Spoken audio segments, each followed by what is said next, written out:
Good morning to all. See, as I have been briefed about the format of this lecture, there are three different domains of this lecture. First one is the topic which has been assigned to me. Regarding that topic, I am supposed to tell you that whatever the subtopics are there, which kind of questions can be asked. Second is the mock test, and third segment is followed by the solution of the paper for which you are going to write the answers today. So the first topic which is mentioned in the NET syllabus, that is molecules and their interaction relevant to biology. Now we know that basically these molecular interactions, they can be divided into two types by and large. One is the covalent interaction and second one is non-covalent interactions. If we look at these two different kinds of interactions, the non-covalent interactions mainly includes ionic or the electrostatic bonds, hydrogen bonds and van der Waals interactions. What is the difference between the covalent and non-covalent interaction? The basic difference is that the covalent interactions are being formed by the sharing of the electrons between the two atoms.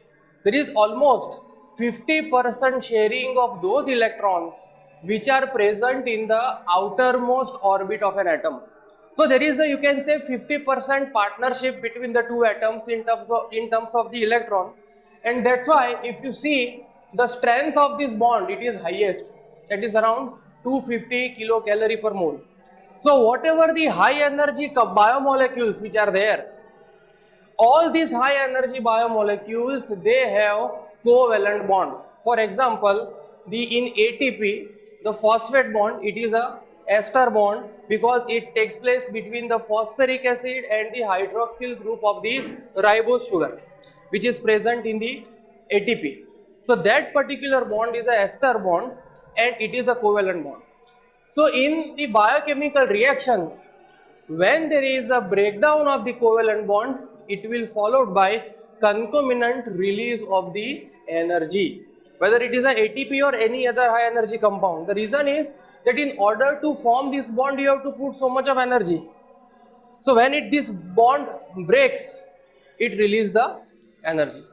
As far as the ionic bonds are concerned, ionic bonds, they are being formed between the charged molecules, positive and negatively charged molecule, but their strength of binding and the energy is less than that of the covalent bond. Hydrogen bonds, they are the bond which takes place between the hydrogen atoms of two different molecules. For example, in the DNA structure, you know that between the two nucleotides there is a formation of the hydrogen bond, and here the strength of binding is being determined by how many number of these bonds are present in the particular molecule. For example, if we talk about the water molecule, water is a polar molecule because there is a difference in the electronegativity as far as the oxygen and hydrogen is concerned, and because of this reason the one hydrogen atom can form hydrogen bond with the two different hydrogen of the another molecule. So it can form total 4 hydrogen bonds since it has H2O, 2 hydrogen atoms in it. As far as the van der Waals interactions are concerned, they takes place in the overlapping clouds of the electron which are constantly changing between the two molecules, and their radius of the bond is very high, that is around 0.42 or 42 nanometers. And when this cloud of the electron will undergo change, the interaction, the van der Waals interaction between the two molecules will be disrupted. So it is the bond which has the least strength of binding, and hydrophobic bond is one of the example which belongs to this category. So these kind of interactions are much like a entropy driven interaction, thermodynamically favored interaction rather than the interaction which is similar to that of the hydrogen bond or the ionic bonds or the other types of bond. So here they are, for example, in case of the protein, if we talk about the protein, we know that R groups which are having the non-polar or the hydrophobic side chains, when protein will acquire the three-dimensional conformation, all these different non-polar side chains of the proteins, they will undergo hydrophobic bond formation, and whatever the water molecules are there, they will superficially cover these R groups which are there in the 3D structure of the protein, and they will form the cage-like structure. So why protein gets precipitated? When you add the salt or when you add the ammonium sulfate, this thin water film which is there in the form of the cage-like structure on the protein molecule, that is being disrupted. You know the process of solvation, that this salt has the more polarity than that of the protein itself. Protein is sparingly soluble. So what will happen when you add any salt? Why the salting out takes place? Because whatever the thin film of water which is there, it will be removed because of the presence of the salt. The R groups will get exposed, and that's why it will undergo precipitation. So here, these different kind of bonds, you must know what are their characteristics and what is their role in the biomolecules. These questions can be asked. We will discuss some of the questions. Okay. What are the common functional groups and the linkage which are present in the biomolecule? The frequently encountered functional groups in the biomolecules, they are alcohol, triacylglycerol. If we talk about the lipids, we know that there is a ester linkage between the glycerol and the fatty acid. There is a formation of the ester linkage between the glycerol and fatty acid. Ketone and carboxyl group which are frequently encountered in the carbohydrates. Carboxylic group is encountered in the proteins, mainly the amino acids. Sulfhydryl group, amino group, phosphate group and pyrophosphate groups. These are the very basic functional groups which are being present in the biomolecules. The pyrophosphate group, you know that it always favors the thermodynamically favorable reaction. In many reactions you must have studied that when there is a breakdown of the pyrophosphate, sometime at the end of the reaction there is a formation of the pyrophosphate. So when there is a conversion of this pyrophosphate into the orthophosphate, the standard free energy change of this reaction is highly negative. And because of this reason, it will favor the reaction and it can drive the reaction in the forward direction.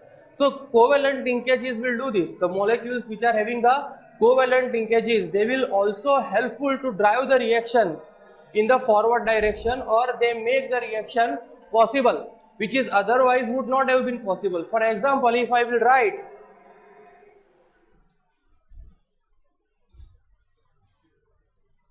glucose plus phosphate, glucose 6-phosphate. So this reaction is catalyzed by hexokinase. Agree? All of you are agree? No. Which kind of correction is required over here? ATP. This is not thermodynamically favorable reaction. It looks simple, but it is not like that. Here the standard free energy change for this reaction is very high. The delta G is positive. Are you getting it? So how these kind of linkages can help? If I want to phosphorylate the glucose, let us couple this phosphorylation of the glucose with ATP. Are you getting it? So glucose plus ATP gives glucose 6-phosphate. Are you getting it? So whatever the free energy which is being released due to the ATP hydrolysis, the net free energy change will be negative and it will lead the formation of the glucose 6-phosphate. So this reaction is not thermodynamically favorable. Hexokinase cannot catalyze this reaction unless until it is coupled with the ATP hydrolysis. So ester, ether and amide, these three linkages are there, and we have studied different classes of enzymes. 6 different classes we have studied: oxidoreductase, transferase, hydrolase, lyase, isomerase and ligase.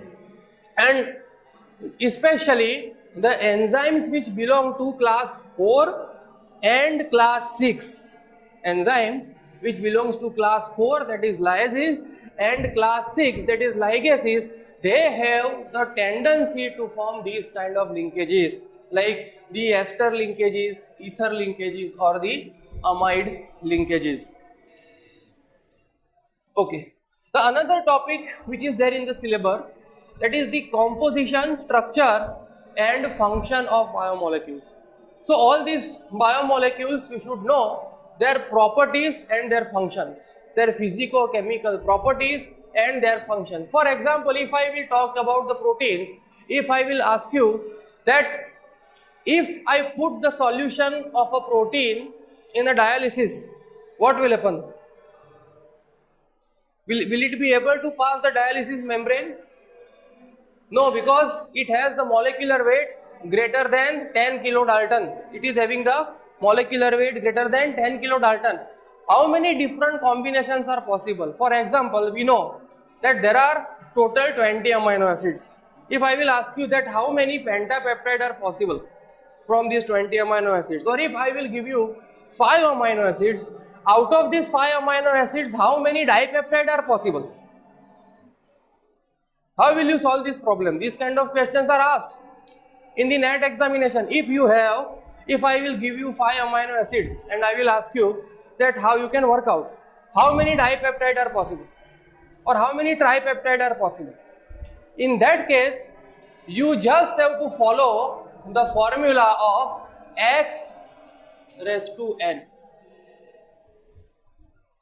Are you getting it? Suppose there are 5 amino acids.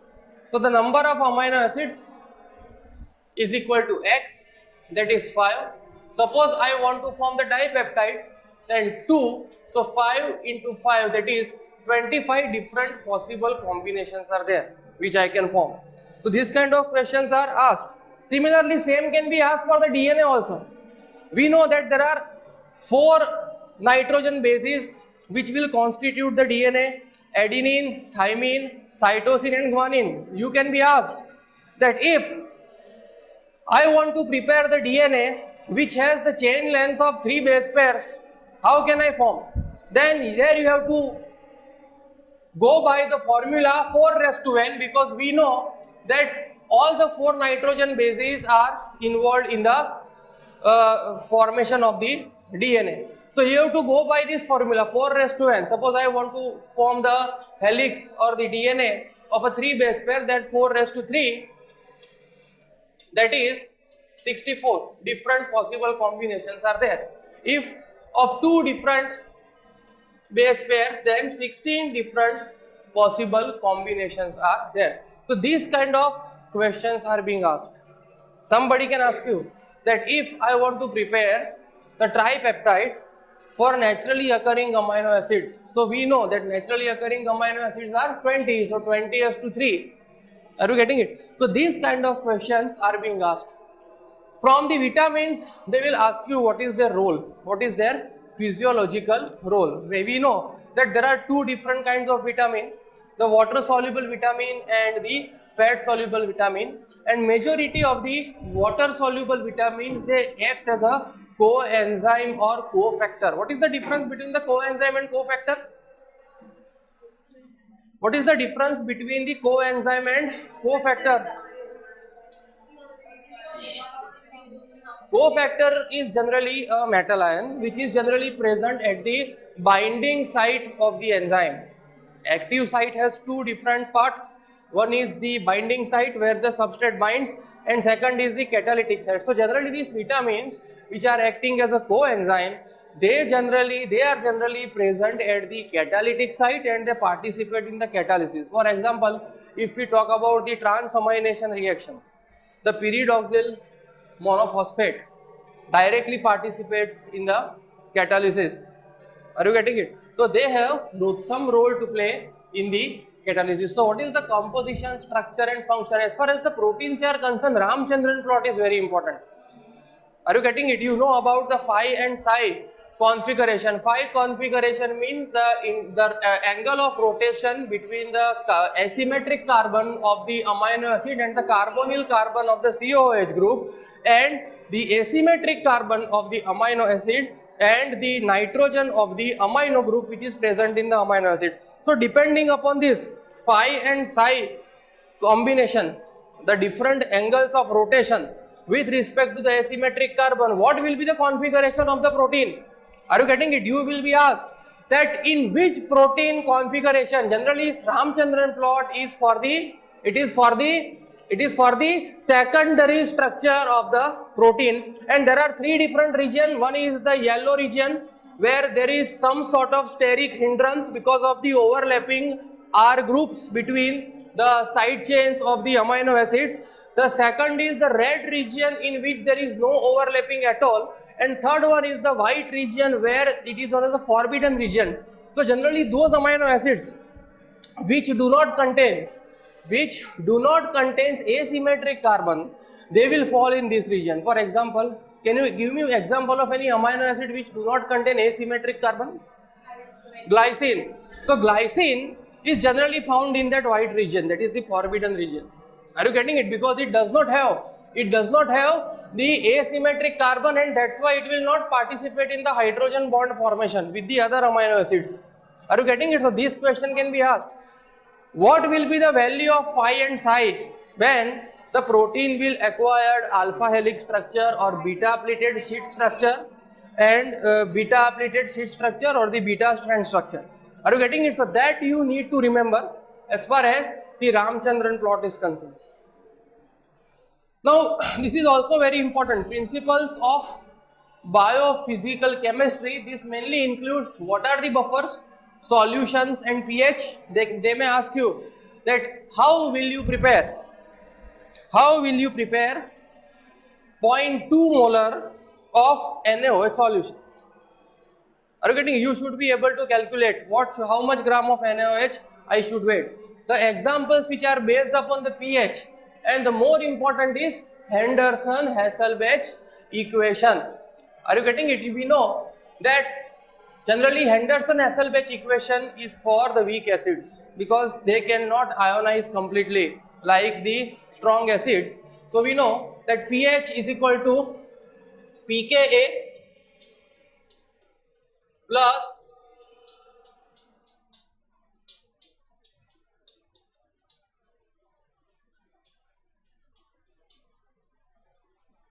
right, you have studied this Henderson-Hasselbalch equation. So if the pK of any particular solution is being given, you should be able to calculate what can be the pH. Now this is also again concentration dependent.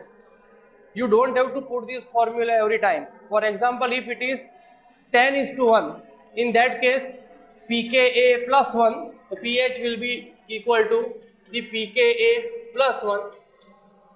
If it is 1:10, then pH is equal to pKa minus 1. ये सब आपको पता है ना? You have studied Henderson-Hasselbalch equation. So from this the question can be asked. Another important thing is that if the pK of any particular solution is more than the pH of the solution, then what will be the net charge present on that particular molecule? Are you getting it? For example, if the pK of the solution is greater than the pH, what will be the net charge present on that particular molecule or the solution? It will be negative. It will be positive. If pKa is less than pH of the solution, the net charge will be negative. This is similar to that of what you are doing with respect to your isoelectric pH. Are you getting it? You know the titration curves. So if the pH in protein also we say that if the pH is greater than isoelectric point of the protein, the net charge present on the protein will be negative, and if the pH is less than the pi of the protein, the net charge present on the protein will be positive. Are you getting it? So that you should know. And the reaction kinetics. What do you mean by kinetics? Kinetics means the study of the rate of the reaction and how it changes with respect to change in the experimental parameters. So they may ask you about how to calculate the rate of the reaction. We know that the rate of the reaction can be measured by two different ways. You can either measure either minus dr by dt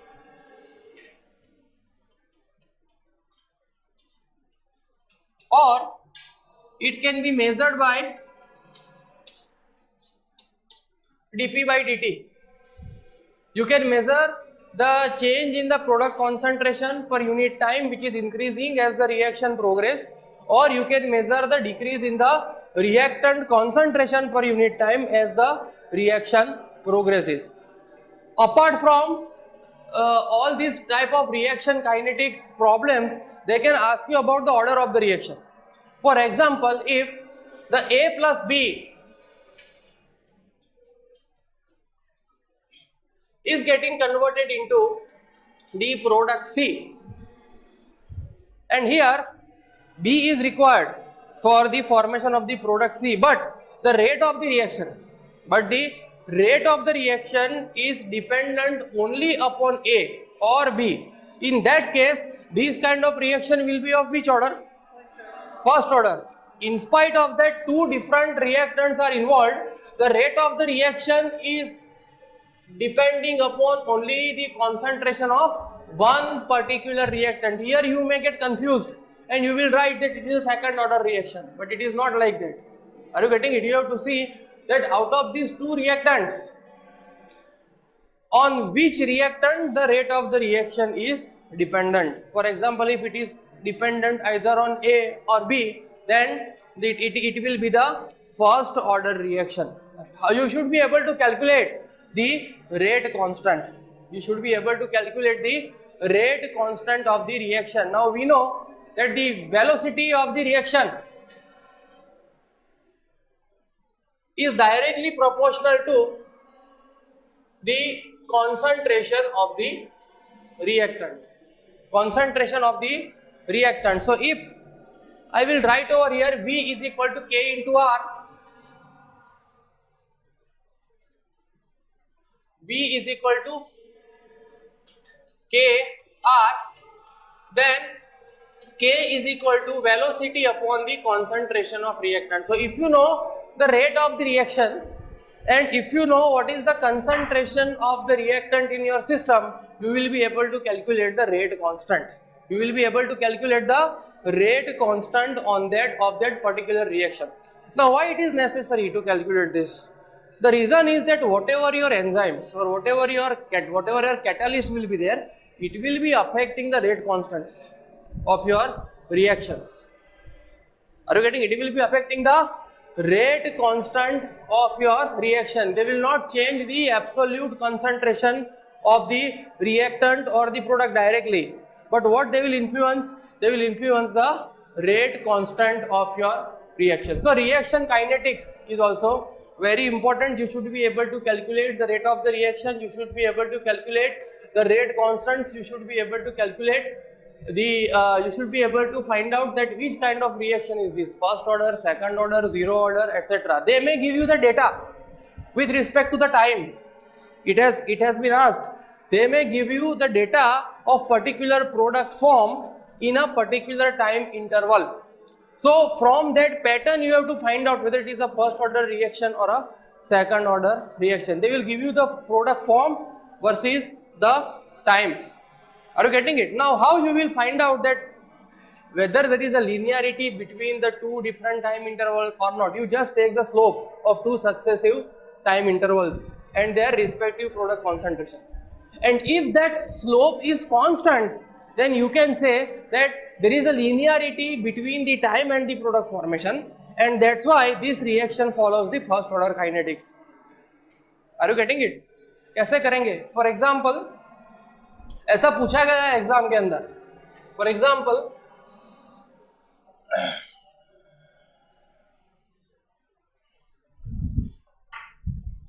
suppose at 10 minutes